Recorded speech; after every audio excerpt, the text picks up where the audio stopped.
बोल लीजिए। एक ही एग्जाम्पल दिख रहा होगा, एग्जाम्पल 6.8। मैं एक्सप्लेन कर देता हूं पहले एग्जाम्पल 6.8 पेज 216। और ये एग्जाम्पल तब हो पाएगा जब आपको मेरे द्वारा पढ़ाए गए पिछले जो कॉन्सेप्ट है वो कभी भी याद हो।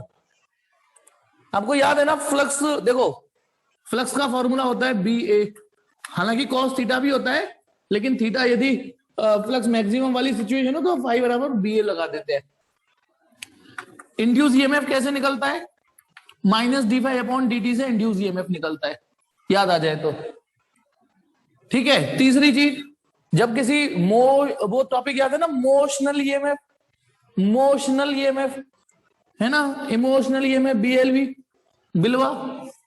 यदि कोई रॉड, हाँ बिलवा, किसी कंडक्टिंग रॉड को मैग्नेटिक फील्ड में मूव कराओ लीनियरली और रोटेट कराओगे तो फॉर्मूला अलग था, हाफ बबलू स्क्वायर था। ठीक है, E इक्वल टू बिलवा। फिर इसको जब हमने, जैसे रॉड है, मैं थोड़ा रिवाइज करा दूं, यदि रॉड को ऐसे ले जाना है, सेम टू सेम फिगर था।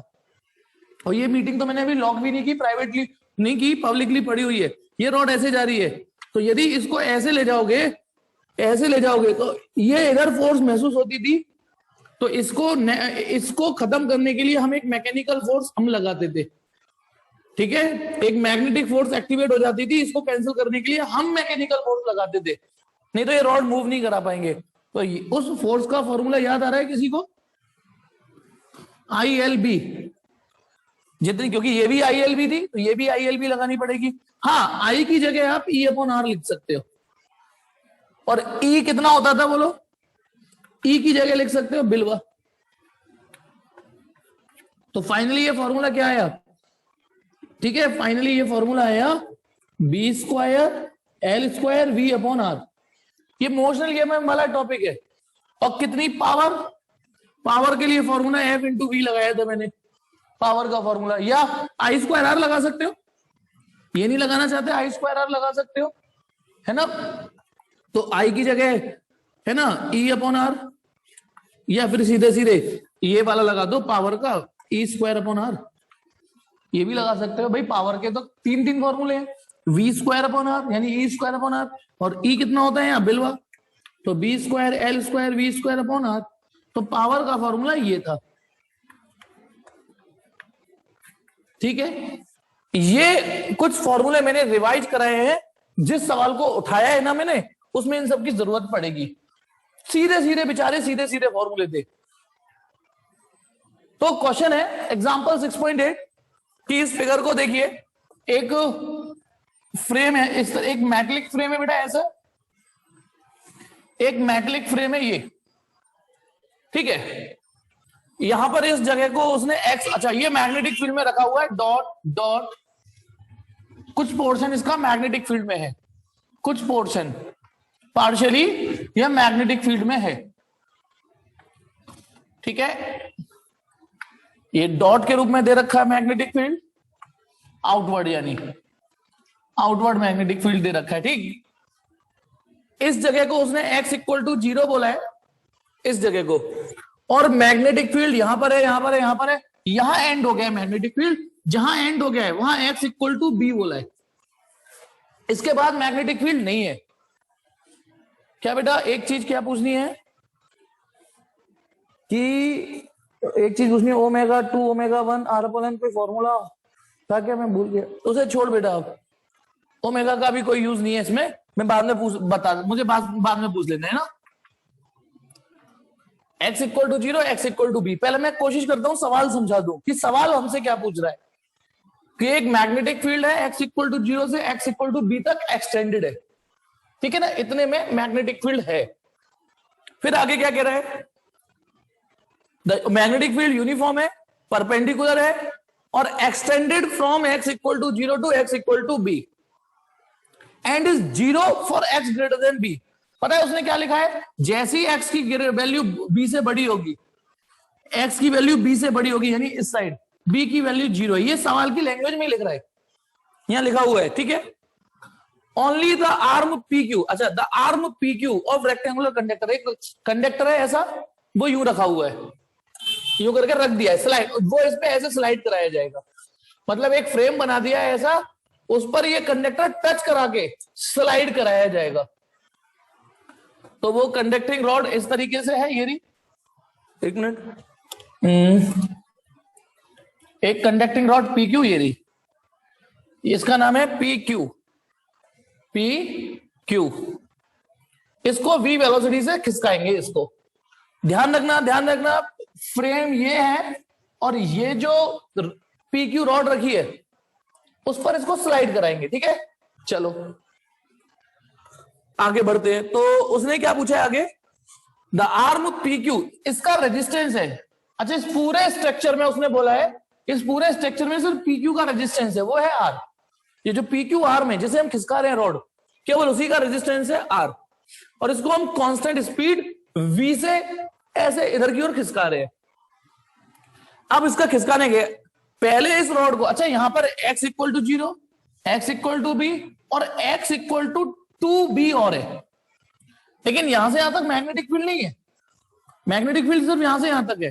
तो इस रॉड को सवाल ने बोला है हम एक ही स्पीड से खिसकाते खिसकाते खिसकाते खिसकाते पहले यहां तक ले आए, इस मार्क तक लेके आए, फिर उसके बाद वापस लेके यहां तक ले आए। मतलब देखो, लैंग्वेज पढ़ रहा हूं मैं, तो थोड़ा सवाल लंबा है तो समझाने में टाइम तो लगेगा। Consider the situation when the arm PQ is pulled outward from x equal to 0 to x equal to 2b। इसको x इक्वल टू 0 से x इक्वल टू 2b तक खींचा है, and then moved back to x equal to 0 with constant speed b।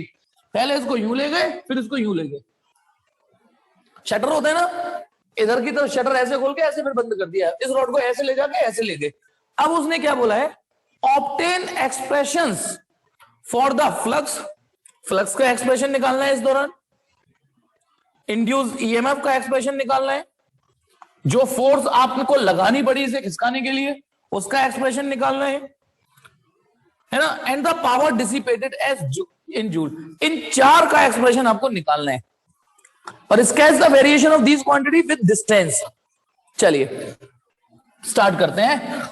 ये सवाल दिखने में, पढ़ने में जरूर लंबा था, लेकिन ये बहुत आसान सवाल है। देखिए बताइए, बाएं हाथ का खेल है, जिस टाइप से मैंने फिजिक्स कोशिश की आपको पढ़ाने की।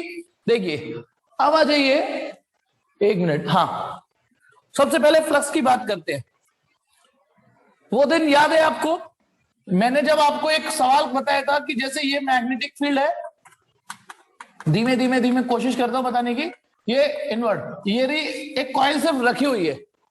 अब इस कॉइल का ज्योमेट्रिकल एरिया कुछ भी हो, मान लो ये लेंथ L है और ये B है, यदि आपसे कोई ये पूछे कि इसने कितना स्पेस, कितना एरिया ऑक्यूपाई किया है, no doubt L into B, L into B area occupy किया है। लेकिन यदि हमसे कोई फ्लक्स पूछे तो क्या जो हम फ्लक्स का फॉर्मूला BA लगाएंगे, अच्छा कॉस क्यों नहीं यूज करेंगे इसमें, क्योंकि मैंने आपको बताया हुआ है कि ये मैक्सिमम फ्लक्स वाली पोजीशन है, और जब मैक्सिमम वाली फ्लक्स की पोजीशन होता है तो बताइए नॉर्मल या तो आप अंदर डालोगे या बाहर डालोगे। फ्लक्स का फॉर्मूला नो डाउट फाई बराबर BA कॉस थीटा होता है। थीटा B वेक्टर और A वेक्टर के बीच का एंगल होता है, B वेक्टर इसमें अंदर दे रखा है और एरिया वेक्टर आपकी चॉइस है। लेकिन मैंने आपको उस समय बताया था ना कि यदि एरिया वेक्टर की चॉइस आपके पास हो इस सिचुएशन में, तो आप उसी जगह नॉर्मल डालना कि एंगल आपका थीटा 0 बने।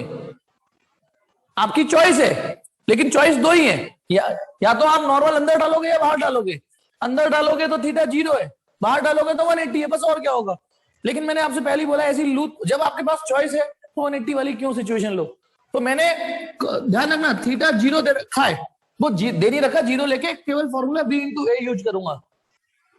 तो बताना क्या फ्लक्स के लिए एरिया की जगह L इंटू B लिखना उचित होगा, गलत होगा, क्योंकि यार दिखने में L इंटू B है, लेकिन फ्लक्स तो सिर्फ इतने एरिया से पास हो रहा है ना, सिर्फ इतने एरिया से पास हो रहा है, ये बात मैं बता चुका हूं।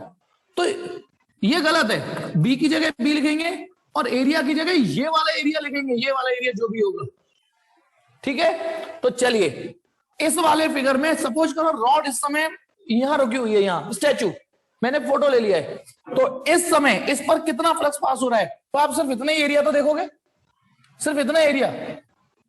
तो फ्लक्स का फॉर्मूला मैं B इंटू A लगाऊंगा, ठीक है। तो फ्लक्स इक्वल टू B की जगह B, एरिया की जगह क्या लिखूं बताओ, इस रॉड की लेंथ एल दे रखी है, रॉड की लेंथ एल दे रखी है ये, तो बताइए एरिया की जगह क्या रखूं मैं? यदि मान लो ये फोटो खिंचा हुआ है यही फोटो पे, ठीक है, तो आपको सिर्फ इतना ही तो एरिया लेना है, तो ये एल इंटू ये डिस्टेंस, ये एक्स होगी ना जब एक्स कोऑर्डिनेट आगे बढ़ रहा है, भाई ये जो भी एक्स है, जो भी वैल्यू एक्स की, तो बी की जगह भी, एरिया की जगह एल इंटू एक्स। क्या ये बात मैं समझा पाया है या नहीं? क्या ये बात समझ में आई या नहीं आई? L into X, L into X, केवल कन्हैया को समझ में आई, बाकी किसी को नहीं आई, हर्ष को भी आई, क्लियर है? चलिए अच्छा आप बताइए, जैसे जैसे ये रॉड आगे बढ़ेगी, ठीक है, जैसे जैसे ये रॉड आगे, जैसे अभी यहां है तो इतना एक्स है, थोड़ा और आगे आ जाएगा तो एक्स की वैल्यू कुछ और हो जाएगी, बढ़ जाएगी, थोड़ा और आगे आ जाएगा तो अब एक्स इतना हो जाएगा, धीमे धीमे फ्लक्स बढ़ रहा है, बढ़ रहा है नहीं बढ़ रहा? फ्लक्स बोलो, फ्लक्स बढ़ रहा है ना? बढ़ रहा है, ठीक है। लेकिन ये फॉर्मूला ना परमानेंट नहीं है, इसमें ये फॉर्मूला परमानेंट नहीं है। हम पता है ये फॉर्मूला कब तक वैलिड है? जब तक एक्स की वैल्यू 0 और b के बीच में, 0 और b के बीच में, क्योंकि जैसे ही रॉड यहां आ जाएगी, इमेजिन करो रॉड यहां आ गई, रॉड समवेयर जैसी b को क्रॉस कर गई, तो बताइए जैसी रॉड, मैं यहां से फिगर मिटाऊं थोड़ी देर के लिए, यहां से फिगर मिटा दिया, रॉड यहां आ गई, ये रही रॉड है ना, जैसे ही रॉड इस लाइन पे पहुंचेगी, सुनो बेटा, जैसे ही रॉड इस लाइन पे पहुंचेगी फ्लक्स मैक्सिमम हो चुका होगा, और जैसे ही इसको पार करेगी अब इसका आगे बढ़ना फ्लक्स नहीं बढ़ाएगा। ये बात खुद सोचिए, सेंस से सोचिए, क्योंकि अब ये इसको पार करेगी ना तो ये वाली फिजिक्स इस्तेमाल होने लग जाएगी। अब दिखने को तो इतना बड़ा एरिया है, दिखने को तो इतना बड़ा एरिया हो गया, लेकिन ये जो इतना पोर्शन है वो तो खाली है, इतना पोर्शन तो खाली है। तो बताइए जैसे ही रॉड ने बी को क्रॉस किया, जैसी एक्स की वैल्यू बी से बड़ी हो गई, बराबर हो गई और बी से बड़ी हो गई, तो बताइए फ्लक्स का फॉर्मूला क्या यूज होगा? बोलो फ्लक्स का फॉर्मूला क्या यूज होगा? इसमें ए और ये बी, फ्लक्स इक्वल टू, फिर से बताइए, बी इंटू, एक मिनट फिर से बताइए, फिर से बताइए, एक मिनट, हाँ बेटा हर्ष ने ठीक बताया। अभी ई की बात नहीं पूछ रहा हूं अक्षत, ई नहीं, अभी फ्लक्स की बात करते हैं ना। अक्षत फ्लक्स की बात पूछिए ना पहले, तो केवल एक हर्ष ने टाइप किया, जैसे ही रॉड इस वाली बाउंड्री पे आएगी, प्रमोद ने भी बता दिया, राम गोपाल ने भी बता दिया, अरे वेरी गुड, काफी बच्चे बता रहे हैं, फिर तो इसका मतलब सही समझा देता हूं। तो जैसे ही ये रॉड यहां पहुंचेगी, कहां की, सॉरी यहां, तो एक्स की वैल्यू कितनी हो जाएगी? एक्स की वैल्यू हो जाएगी बी, तो तुरंत जैसे ही एक्स की वैल्यू बी हो गई, सुनो, तो फ्लक्स हो जाएगा बी एल, और एक्स की जगह बी रख दोगे, और अब ये रॉड आगे बढ़ती रहे, बढ़ती रहे, बढ़ती रहे, फ्लक्स इतना ही रहेगा या नहीं रहेगा? बोलो, ये रॉड जैसे ही इसको छुएगी तुरंत ये फॉर्मूला लगेगा, जैसी रॉड ये यहां पे होगी, यहां पे, तो फॉर्मूला लगेगा, जब ये रॉड यहां पे थी, मैं डॉट डॉट बना देता हूं, जब रॉड यहां थी तो फॉर्मूला लगेगा बी इंटू ए, बी इंटू ए, एरिया लगेगा एल इंटू बी, लग गया। और जैसी रॉड इसको क्रॉस करेगी तो इसके आगे बढ़ने से ज्योमेट्रिकल एरिया खुल रहा है पर फ्लक्स नहीं बढ़ रहा, तो एक्स की वैल्यू जैसे ही बी के बराबर और बी से बड़ी होगी और 2b तक होगी, क्योंकि इस रॉड को लेता हूं वहां तक गए ना, तो ये फॉर्मूला चलेगा। अब अंतर देखिए, दो फॉर्मूले मैंने लिख दिए कि फ्लक्स का जब तक आप b और 0 के बीच में हो तो ये फॉर्मूला यूज करना फ्लक्स का, जैसा x हो वैसा डाल देना, x 1 हो 1 डाल देना, 2 हो 2 डाल देना, 3 हो 3 डाल देना, 4 हो 4 डाल देना, लेकिन जैसे ही x यहां पहुंचेगा, x की वैल्यू b हुई, तुरंत ये वाला फॉर्मूला लगा देना, ये वाला, समझ गए? और फिर उसके बाद ये फ्लक्स बढ़ेगा नहीं, फ्लक्स कांस्टेंट हो जाएगा। बताना फ्लक्स कांस्टेंट हो जाएगा कि नहीं हो जाएगा?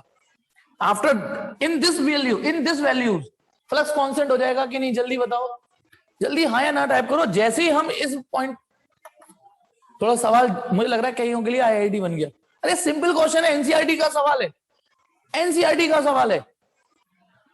चलिए, तो ये तो था फ्लक्स का एक्सप्रेशन, पहला सवाल हुआ, पहला सवाल कि फ्लक्स जब तक रॉड यहां तक आ रही होगी हम इस एक्सप्रेशन को यूज करेंगे, और जैसी रॉड इस पॉइंट को पार करेगी, इस पॉइंट को पार करेगी, हम इस एक्सप्रेशन को यूज करेंगे।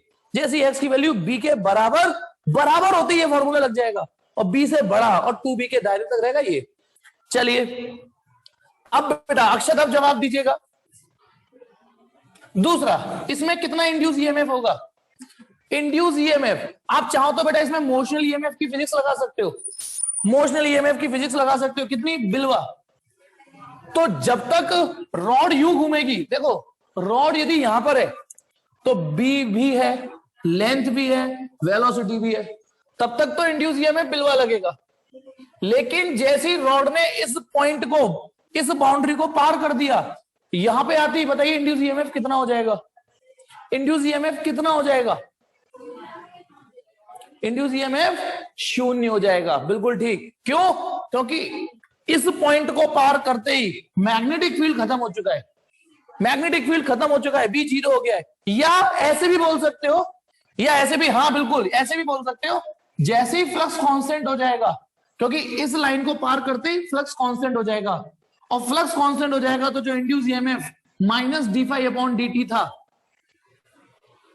चलो मैं यही फॉर्मूला लगाता हूं, माइनस d∅/dt।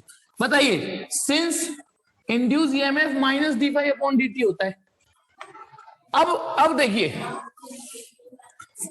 फाई की वैल्यू, अब इंड्यूस ईएमएफ के फॉर्मूले में फाई का फॉर्मूला हम ये भी रखेंगे और ये भी रखेंगे, ये दो फॉर्मूले फ्लक्स के। तो बताना, जब मैं फाई की वैल्यू ये रखूंगा तो ठीक है ना, for x greater than 0 and between B, E equal to minus d∅/dt।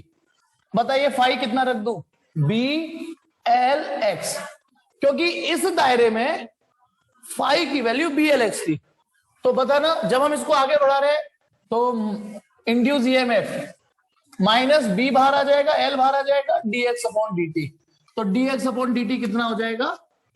जो भी स्पीड है, बताना rate of change of x, x उसी स्पीड से चेंज हो रहा होगा जिस स्पीड से रॉड आगे बढ़ रही होगी।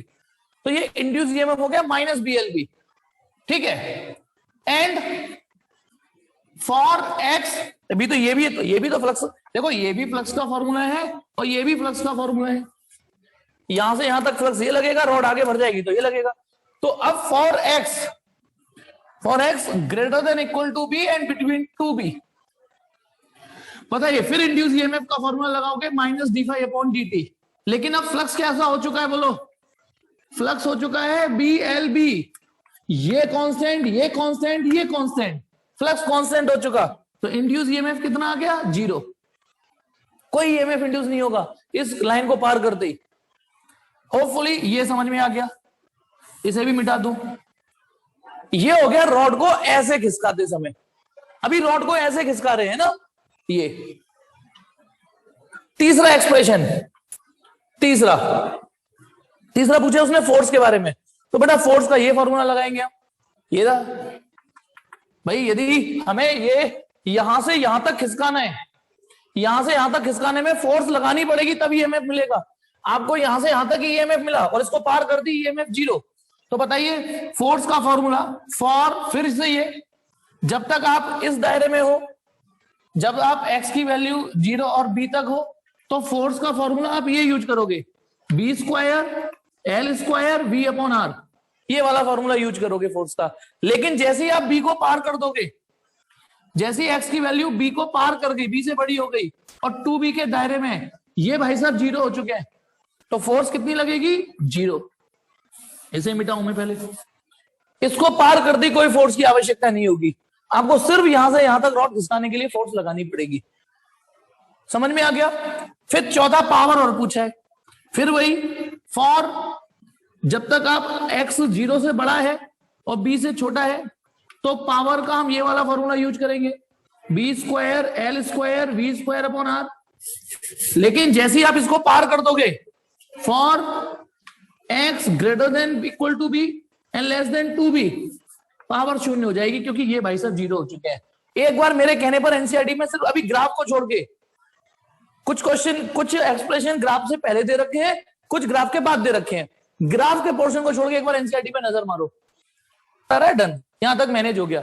अब इसी को ग्राफ में कन्वर्ट करना है, ग्राफ में कन्वर्ट करना है। तो चलिए मैं एक काम करता हूं, इसका स्क्रीनशॉट लीजिए पहले, आप ऐसे मारिए स्क्रीनशॉट, ठीक है। होपफुली कि स्क्रीनशॉट ठीक चला गया होगा। चलिए अब इन वैल्यूज को याद रखना है नहीं, अब ग्राफ खींचते हैं। तो मैं एनसीईआरटी का ग्राफ भी बता देता हूं कैसे खींचा है। देखिए, क्योंकि हमें सबसे पहले फ्लक्स का खींचते हैं, सबसे पहले फ्लक्स का खींचते हैं। उसने बोला है विद डिस्टेंस, विद डिस्टेंस उसने बोला है sketch the variation of these quantities with distance. तो बताइए फ्लक्स के साथ पहले फ्लक्स का फॉर्मूला लिखता हूं। फ्लक्स के दो फॉर्मूले आए थे ना, बी एल एक्स और बी एल बी। बोलो ये फॉर्मूला कब तक था? जब तक एक्स की वैल्यू 0 और बी के दायरे में थी तब ये फॉर्मूला यूज किया, और जब एक्स की वैल्यू बी से बड़ी हो गई, बराबर हो गई, और 2b से छोटी हो गई, बराबर, यहां तक तो ये लगा। अच्छा अब आप बताइए, यानी बताओ रॉड को जैसे जैसे हम आगे बढ़ाएंगे b वही रहेगा, l वही रहेगा, लेकिन x बढ़ेगा धीमे धीमे, ऐसे देखो, ऐसे ले जाने पर बढ़ेगा। तो फ्लक्स जब यहां पर x की वैल्यू 0 है बेटा, तो फ्लक्स 0, फिर धीमे धीमे धीमे फ्लक्स बढ़ रहा है। सपोज करो जैसे ये वैल्यू b आई, बताना जब तक रॉड यहां तक आएगी जब तक फ्लक्स बढ़ेगा ही नहीं बढ़ेगा? बोलो, क्योंकि जैसे जैसे आप यहां होगे, जब रॉड यहां थी, इमेजिन करो रॉड यहां थी तो x इतना था, रॉड आगे आ गई तो x और बढ़ गया, x बढ़ेगा फ्लक्स बढ़ेगा, तो फ्लक्स बढ़ रहा है ना लीनियरली। लेकिन जैसे ही हम b पर आ गए फ्लक्स मैक्सिमम हो चुका है, इसके बाद ग्राफ कैसा बनेगा बताओ? जब तक हम 2b तक जाएंगे, b फिर 2b, बताइए। अब फ्लक्स का ग्राफ खुद सोचो इस सिचुएशन का, कि जैसे हम इस लाइन को पार करेंगे b को, फ्लक्स कांस्टेंट हो गया। दीक्षा वेरी गुड, इस बार बहुत दिन बाद दीक्षा का नाम आया। फ्लक्स कांस्टेंट हो गया, वेरी गुड, काफी लोग आंसर दे रहे हैं। सो तो फ्लक्स हो गया कांस्टेंट। तो अब आप बताइए ये वैल्यू कितनी है? ये वैल्यू बताओगे कितनी है फ्लक्स की? यदि मुझे ग्राफ में शो करनी हो ये वाली वैल्यू सबसे हाईएस्ट, ये है B L B, B L B, यानी फ्लक्स पहले बी एल बी तक बढ़ा फिर कांस्टेंट हो गया। अब क्वेश्चन में बस एक चीज और डाल दी है। क्वेश्चन में एक चीज क्या डाल दिया? अच्छा इसमें ना पॉइंटों के नाम दिए हैं, देखो इस लोकेशन का नाम K दिया है, इसका नाम L दिया है, और इसका नाम M दिया है। मतलब जहां से स्टार्टिंग हो रहा है उसका नाम K, जहां B है वहां L, और जहां 2B है वहां M दे दिया है। ठीक है, तो ये है हमारा K पर, इस लोकेशन का नाम K हो गया। अब हम L पर आ गए तो ये आ जाएगा, अब हम M पर आ गए तो ये हो गया। मतलब वही चीज, K बोल दो या x0 बोल दो, L बोल दो या x इक्वल टू b बोल दो, M बोल दो या x इक्वल टू 2b बोल दो। अब इसमें एक चीज और बोली है, अब हम लौटा के भी लाएंगे। ये रॉड ये भी बोली थी ना यूं और फिर यूं लौटाएंगे, तो बताना अब हम 2b पे आ गए। प्लीज बताना जब मैं यूं आ रहा हूं, अब वापस आ रहा हूं, तो जब मैं वापस आ रहा हूं तो जब तक मैं यहां आऊंगा वापस आने में, तब तक भी तो फ्लक्स, अब मान लो इसी में ऐड कर देते हैं, ठीक है, अब 2b से वापस b पे आ रहे हैं, इसी में ऐड कर दिया है, तब भी तो फ्लक्स इतना ही रहेगा जब तक, बोलो बोलो बोलो बोलो, K L M और M से वापस L पर आ गए। क्या ये वाला ग्राफ समझ में आया? कि यू गए, अब जब लौट के आ रहे हैं तब भी तो वही फ्लक्स का फॉर्मूला यूज होगा BLV, और उसके बाद क्या बनेगा बताओ ग्राफ? जैसी मतलब यहां तक आ गया, अब मैं लौटा के यूं ला रहा हूं, अब कैसा ग्राफ आएगा फ्लक्स का? अब फ्लक्स घटेगा, क्योंकि अब x घट रहा है, जब लौट आएंगे तो फ्लक्स घटेगा। तो अब ये डिक्रीजिंग, पहले बढ़ा था ये घटा था। देखो ये कौन सा पॉइंट है?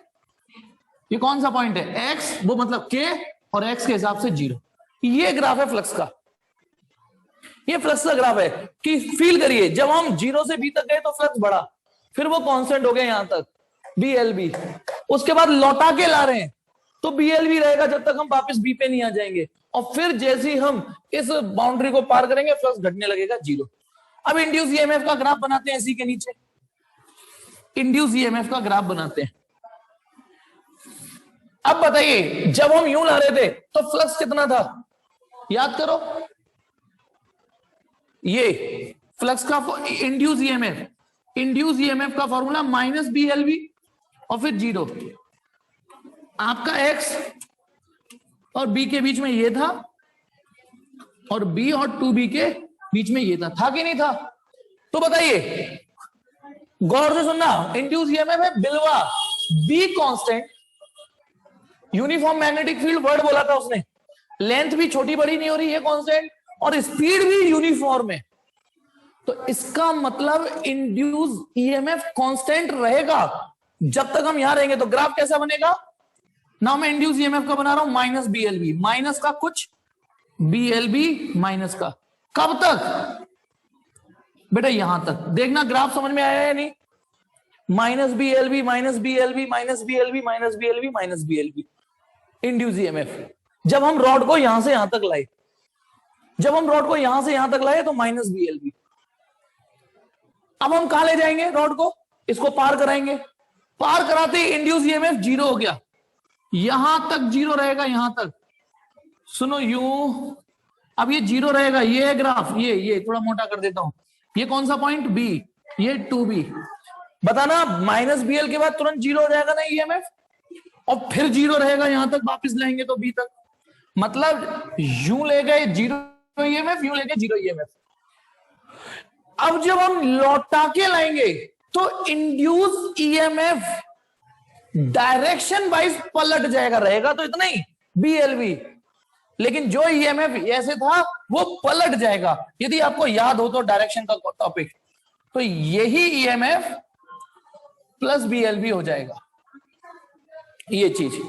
तो पहले ईएमएफ इतना बना, फिर जीरो हो गया, लौटा के ला रहे थे जब तक बी पे नहीं आए जीरो, और फिर ये प्लस का बीएलबी। जो ये बता रहा है पलट गया, बस डायरेक्शन में पलट गया। अच्छा यहां एक चॉइस है, एक चॉइस है, आप इसको ऊपर दिखा सकते हो, फिर उसको नीचे दिखाना। लेकिन ये ग्राफ बस ये शो कर रहा है, पता है, ये ग्राफ ये शो कर रहा है कि इस और ये वाले ईएमएफ एक दूसरे के अपोजिट होंगे। अब इस ईएमएफ को ऊपर दिखा देना, इसे प्लस का मान लेना, उसे नीचे दिखा देना, चलेगा। चलिए नेक्स्ट क्वेश्चन है फोर्स का। फोर्स का, फोर्स हमें सिर्फ यहां से, वो फोर्स का एक्सप्रेशन क्या आया था बोलो? फोर्स का एक्सप्रेशन आया था जब पार कर दी थी बाउंड्री जीरो, नहीं तो B square L square V upon R था। तो बताइए, ठीक है, फोर्स जब हम बताना, जब हम रॉड को यूं ले रहे थे तो मुझे फोर्स इधर ही लगानी पड़ेगी, इधर राइट में ही, फिर इसको पार करती फोर्स शून्य हो जाएगी। और जब मैं रॉड को इधर लाऊंगा तो बेटा फोर्स इधर ही लगानी पड़ेगी, फोर्स भी पलट जाएगी। अब अपने उस वाली वीडियो पे जाना, यदि रह गया है तो, या रिवाइज करना, लेफ्ट हैंड फ्लेमिंग रूल लगाओगे तो जब रॉड वेलोसिटी इधर है तो फोर्स, जो बैक फोर्स होगी वो इधर होगी, मैकेनिकल फोर्स उधर ही लगानी पड़ेगी। लो मैं और याद दिलाता हूं, जब वो वीडियो देखोगे तो साफ साफ लिखा है, मैंने बोला है कि आपकी जो मैकेनिकल फोर्स है वो वेलोसिटी की डायरेक्शन में ही चाहिए, जिधर वेलोसिटी है उधर ही मैकेनिकल फोर्स देनी पड़ेगी। और जब वेलोसिटी लौटाते समय इधर हो जाएगी, जब वेलोसिटी इधर थी तो फोर्स इधर लगानी पड़ेगी, और जब लौटाते समय वेलोसिटी इधर हो जाएगी तो फोर्स भी पलट जाएगी, वैल्यू इतनी रहेगी। इसलिए जो फोर्स का ग्राफ है, फोर्स का ग्राफ है, जब तक ईएमएफ चाहिए जब तक फोर्स लगेगी, फिर जीरो हो जाएगी फोर्स, फिर ये प्लस की वो हो जाएगी। बस इसकी वैल्यू पता होनी चाहिए, वैल्यू कितनी है? B square L square V upon R. ये फोर्स का ग्राफ है, ये फोर्स का ग्राफ है। और इसमें भी मैं चॉइस दे रहा हूं, इसको ऊपर और इसको नीचे बना सकते हो, इसमें कोई नंबर नहीं कटेंगे। ये ग्राफ बस ये बता रहा है कि इससे ये वाली वैल्यू जितनी चाहिए थी, ये वाली वैल्यू उतनी चाहिए, बस अपोजिट डायरेक्शन में चाहिए। और चौथा, इसमें जगह नहीं है, एनसीईआरटी में से पढ़ लो। पावर का बताइए, पावर का एक्सप्रेशन यूज करिए, लेकिन वो ग्राफ दोनों ऊपर बने। मैं इसी में बना देता हूं पावर का, पावर का ग्राफ ऊपर बने दोनों। क्यों बने पावर के लिए? क्योंकि पावर का फॉर्मूला था B square L square V square upon R. पहली बात तो पावर में डायरेक्शन नहीं होती, दूसरा आर पॉजिटिव है और सारे टर्मों पर स्क्वायर आ रहा है, तो पावर तो नेगेटिव आएगी भी नहीं। समझना, ये वाली पावर, ये जो पावर है वो नेगेटिव आएगी नहीं, पावर नेगेटिव, ठीक है ना, आती भी नहीं है। तो इसलिए बस पावर की जो वैल्यू है वो B square L square V upon R. Graph देखिए, और जब इतने में जीरो, फिर वापस इतनी पावर चाहिए, इसलिए पावर के ग्राफ दोनों ऊपर पॉजिटिव एक्सिस पे बने हुए। ये समझ में आ गया या नहीं आ गया? सवाल बोलो। ओके, स्क्रीनशॉट लेना है, वैसे इसकी जरूरत नहीं थी, ले लो स्क्रीनशॉट। ये सवाल रिपीट हुआ है, मैं भूल गया था बताना, ठीक है। उस समय एक एनसीईआरटी का सवाल और बता देता हूं, जो मैंने उस समय नहीं कराया था इस चैप्टर का। पेज 230 खोलिए और 6.6, पेज 230 खोलिए, पेज 230, और एक्सरसाइज का 6.6। ठीक है, क्या कह रहा है वो, एक सर्कुलर कॉइल है, रेडियस इतनी है, is rotated about his vertical diameter. ये अपने आप करिएगा, अपने आप करिएगा, फॉर्मूला बेस्ड क्वेश्चन है। लेकिन उस समय क्यों नहीं कराया था बताता हूं। इसमें लास्ट में एक चीज पूछी है, obtain the maximum and average EMF induce in the coil. एक वर्ड आया है इसमें, एवरेज ईएमएफ निकालो, एवरेज ईएमएफ। तो सुनिए, ये ना इसमें कॉइल घूमेगी, इसमें ना कॉइल ऐसे करके घूमेगी, एसी जनरेटर वाली फिजिक्स है इसमें। इसमें ऑल्टरनेटिंग करंट जनरेट होगी, ऑल्टरनेटिंग ईएमएफ जनरेट होगा, एसी जनरेटर वाली फिजिक्स इसमें लगाइएगा। अब क्योंकि इसमें एसी जनरेट होगी और एसी की जो फिजिक्स है वो अगले चैप्टर में थी, तो एवरेज ईएमएफ 0 यदि मैं बोलता तो आपको समझ में नहीं आती। लेकिन क्योंकि हम एसी पढ़ चुके हैं, पढ़ चुके हैं कि नहीं, तो बताइए for a complete cycle average value of EMF कितनी होती है। मैंने average value of EMF, average value of current निकलवाई थी ना, तो for a complete cycle average value 0 आई थी और एवरेज ईएमएफ 0 आया था। तो ध्यान रखना, एवरेज वैल्यू ऑफ ईएमएफ 0 आएगी। ऐसे इसमें एक चीज पूछी है, एवरेज पावर। एवरेज पावर, क्योंकि ये प्योर आर सर्किट है तो इसमें फॉर्मूला लगेगा ई वर्चुअल आई वर्चुअल। और उस समय जब ये चैप्टर चल रहा था तो ये फॉर्मूला आप जानते नहीं थे, ये फॉर्मूला आप जानते नहीं थे। ध्यान है ना, प्योर रेजिस्टिव सर्किट में, प्योर रेजिस्टिव सर्किट में पावर का फॉर्मूला ई वर्चुअल आई वर्चुअल लगाइए, खत्म। और उस समय ये फॉर्मूला आप जानते नहीं थे। और ई वर्चुअल कैसे निकलती है बोलो, ई नॉट अपॉन रूट 2 और I virtual I not upon root 2, तो 1/2 ई नॉट आई नॉट, ये लगेगा फॉर्मूला। ठीक है ना, तो इसलिए उस समय नहीं बता पाए थे इस सवाल में। एक तो ये कर लीजिएगा। अब आप मीटिंग चेंज कर लेते हैं एक और, है ना। तो पेज 252 जब एनसीईआरटी का खोलोगे आप, तो ये लिखा हुआ है for circuit use for transporting electric power A low power factor implies a large power loss in transmission explain. मैं इस क्वेश्चन को और अपडेट कर देता हूं, समझा भी देता हूं। पता है, देखिए एक पावर का जो फॉर्मूला होता है एसी सर्किट में, वो होता है ई वर्चुअल आई वर्चुअल कॉस फाई, ये होता है।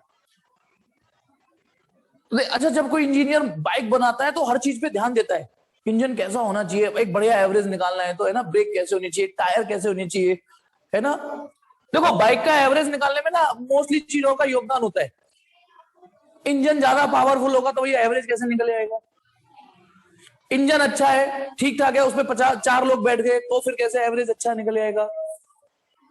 स्प्लेंडर है, बढ़िया बाइक है, आप अकेले भी हो, चढ़ाई पे चढ़ रहे हो, फिर कैसे निकल जाएगा अच्छा एवरेज। टायर घिस चुके हैं, सड़क खराब है, तो केवल एवरेज के लिए एक ही चीज को आप क्रेडिट नहीं दे सकते। ठीक है, हाँ। तो अब आज ये एवरेज पावर, एवरेज का फॉर्मूला ई वर्चुअल आई वर्चुअल कॉस फाई। अब एक चीज सुनना, कभी हमारी रिक्वायरमेंट होती है कि ये कम हो, कभी हमारी रिक्वायरमेंट होती है ये ज्यादा हो। सुनना, अब हमारी सोच कभी होती है ये कम हो, कभी होती है ज्यादा। जैसे जब हम कंजप्शन स्टेज होंगे, कंजप्शन एट कंजप्शन स्टेज पर हो, कंजप्शन स्टेज पर होते हैं तो गवर्नमेंट या जितने भी सप्लाई होते हैं वो इस तरीके से अप्लायंस बनाते हैं कि कम से कम पावर कंज्यूम हो। उस समय उद्देश्य होता है जब हम कंज्यूमर स्टेज, जैसे मैंने सपोज करो एसी ऑन कर दिया तो वी आर कंज्यूमर, उसमें भी पावर खर्च हो रही है, उस समय हमारा उद्देश्य होता है पावर कम खर्च हो कंजप्शन स्टेज पर। और जब हम जनरेशन स्टेज पर होते हैं तब तो हमारा उद्देश्य बदल जाता है, एकदम से हालात बदल गए, जज्बात बदल गए। एट जनरेशन स्टेज, ये वही बात हो गई। यदि मैं पैसा लिख दूं यहां, तो जब कमाने की बारी आती है तो हम बोलते हैं ज्यादा मिले, पैसे के साथ ज्यादा वर्ड आ जाते हैं, सैलरी ज्यादा, कमाई ज्यादा। लेकिन जब खर्च करने की बात आती है तब हम चाहते हैं कम से कम हो। तो वही चीज, तो जो पावर, तो सबसे पहले तो हमें अपनी अप्रोच देखनी है कि हमें एवरेज पावर ज्यादा चाहिए या कम चाहिए। तो यदि कंजप्शन स्टेज पर होंगे, कंजप्शन स्टेज पर होंगे हम, तो हमारा उद्देश्य होगा डिवाइस इस तरीके से बने कि एवरेज पावर कम से कम निकल के आए। और जब हम जनरेशन स्टेज पर होते हैं, जहां पर इलेक्ट्रिसिटी जनरेट होती है, वहां हम चाहते हैं पावर ज्यादा से ज्यादा जनरेट हो। तो पावर फैक्टर भी अपना एक रोल प्ले करता है, पावर फैक्टर भी अपना रोल। अब जैसे बताना, यदि ई अच्छा है, आई अच्छा है, सपोज करो ई अच्छा है आई और कॉस फाई भी अच्छा हो जाए, तो पावर अच्छी जनरेट होगी नहीं होगी। कंजप्शन स्टेज पर ई अच्छा और आई ज्यादा है, आई भी अच्छा है, तो हम वहां चाहेंगे पावर फैक्टर कम से कम हो, ताकि कम से कम कंजप्शन निकले, है ना। अब एक तो ये बात तो दिमाग में रखना कि हमारा एटीट्यूड यहां अलग हो जाता है, यहां अलग हो जाता है। अब इसने जो सवाल पूछा है कि जब हम ट्रांसमिट करते हैं, पावर को ट्रांसमिट करते हैं, यानी ना तो ये स्टेज है ना ये स्टेज है। आपको मैंने एक दिन एक ट्रांसफॉर्मर वाला सवाल किया था, एक जगह पावर बन रही थी और एक गांव में पहुंचा रही थी। गांव कंजप्शन स्टेज पे था और जनरेशन स्टेज पर वो स्टेशन था, बीच में एक ट्रांसमिशन स्टेज थी लंबे लंबे वायरों से, ठीक है ना। तो सवाल ये है कि हम यहां पर हमेशा कोशिश करते हैं कि लो पावर फैक्टर हो। उसने बोला है देखिए कि low power factor implies large power loss. तो ये जो ट्रांसमिशन लाइन है, ये जो ट्रांसमिशन लाइन है, पावर बराबर होता है ई वर्चुअल आई वर्चुअल कॉस फाई। बताइए यहां से आई का फॉर्मूला क्या आ जाएगा, ट्रांसमिशन। सोचिए यदि आपको एक गिवन पावर पहुंचानी है, आपको कुछ पावर पहुंचानी है, पावर हो गई एक फिक्स वोल्टेज पे पहुंचानी है कि 22,000 वोल्टेज पर, तो बताना यदि ये भाई साहब कम हुए, यदि ये भाई साहब कम हुए तो ये ज्यादा हो जाएगी, यदि ये कम हुए तो ये ज्यादा हो जाएगी, है ना। तो जैसे यदि ये कम हुआ और ये ज्यादा हो जाएगी तो बताना ट्रांसमिशन में एनर्जी लॉस होगी या नहीं होगी। यदि वो सवाल याद है, हम चाहते हैं ट्रांसमिशन वायर में कम से कम करंट दौड़े, क्योंकि ज्यादा करंट दौड़ने का नुकसान हम देख चुके हैं ट्रांसफार्मर में, ज्यादा करंट दौड़ाने का नुकसान देख चुके हैं, बहुत ज्यादा एनर्जी लॉस होगी, क्योंकि यदि ये कम हुआ तो ये भर जाएगी, इसमें पावर लॉस। और जो पावर को जब हम एक और फॉर्मूले से नोटिस करेंगे, आई स्क्वायर आर, मान लो मैं ये ई हटा दूं, है ना, आई पर स्क्वायर और आता है, आई पे स्क्वायर और आता है, करंट थोड़ी सी भी बढ़ेगी, पावर लॉस और ज्यादा बढ़ जाएगा। फिर इसका अगला क्वेश्चन है, तो ये बात ध्यान रखना कि पावर फैक्टर को भी हमें अटेम्प्ट करना पड़ता है। फिर एक और चीज, जेड बराबर होता है under root R square plus XL minus XE का होल स्क्वायर, और एंड कॉस फाई होता है R upon Z. Cos phi माने पावर फैक्टर, कॉस फाई माने पावर फैक्टर। अगला ही सवाल है इसमें, मैं उसको और अपडेट कर देता हूं कि हम कैपेसिटर की मदद से पावर फैक्टर को ऑफनली चेंज कर सकते हैं। सच्चाई है केवल कैपेसिटर की मदद से नहीं, हम इंडक्टर, कैपेसिटर और रेजिस्टर, इन तीनों की मदद से पावर फैक्टर को एडजस्ट कर सकते हैं। बताना कॉस फाई का फॉर्मूला होता है R upon Z, R upon Z, R upon Z, Z का मतलब R square plus XL minus XC. अब आप खुद बुद्धि लगा के बताइए, क्या मैं एक्सएल और एक्ससी को चेंज करके पावर फैक्टर चेंज कर सकता हूं या नहीं। एक्सएल या एक्ससी वो केवल कैपेसिटर को बोल रहा है, सच्चाई ये हम कैपेसिटर को भी एडजस्ट करके, इंडक्टर को भी एडजस्ट करके और रेजिस्टेंस को भी एडजस्ट करके पावर फैक्टर एडजस्ट कर सकते हैं। और पावर फैक्टर ये आप पे डिपेंड करता है, कभी आपको पावर फैक्टर कम करना होता है तो कहीं पावर फैक्टर बढ़ाना होता है। ये सवाल मेरी तरफ से रह गए थे, ये कॉन्सेप्ट रह गए थे, ठीक है।